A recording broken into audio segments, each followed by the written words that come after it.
The Mills Room at the St. Catharines Library was packed this week as Niagara residents gathered to hear from political science professors from Brock University who shared their thoughts on how the Trump presidency could impact Canada. The event comes at a delicate time in Canada-U.S. relations as incoming President Donald Trump teases trade tariffs and annexation. So that the fact that there was a lot of public interest in this, in Trump's election and what it means for Canada, we thought that, that we kind of have an obligation at Brock to come down and talk to people about it and see what they're concerned about and kind of share what we know about these political issues. Was anything learned from the first term of office for Donald Trump that would help us get a sense of what lies ahead? I think it's more of we can expect things to be worse because last time Trump didn't expect to win. Most of the kind of like as they say, the guardrails of American democracy were still intact.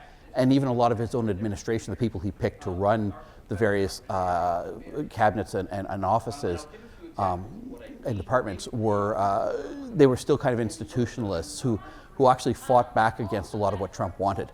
That's all gone now. In his presentation, Professor Stefan Dolgert discussed the possibility that a Trump presidency would lead to a democratic backslide towards authoritarianism. All of the things that Trump essentially tried to do in his first term and failed to do, he seems to have learned from that and also has taken inspiration from a number of right-wing dictators across the world like Vladimir Putin and Viktor Orban from Hungary. And he and his team have really been studying with these authoritarians in other countries, and they've essentially kind of put together a kind of playbook that they're going to be adopting. Again, they tried to do a little bit of this back in his first term, but they're going to be really fully implementing that playbook, and that is what I'm most worried about. I intend to resign as party leader, as prime minister. The U.S. trade threat is being carried out against the backdrop of a vacuum in federal leadership after the recent announcement that Justin Trudeau was stepping down as Liberal leader.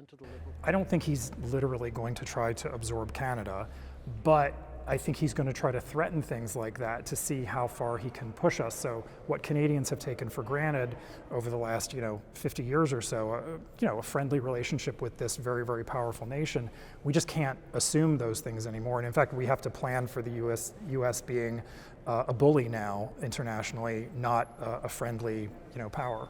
What you need is kind of a strong unified voice. Otherwise, it's divide and conquer. And so that's kind of what's happening right now.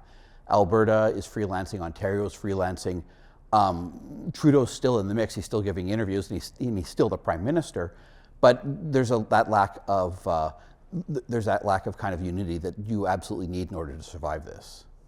Trump will be officially sworn in on January 20th, and tonight's panel, along with the rest of us, will be watching closely as to what follows after his inauguration.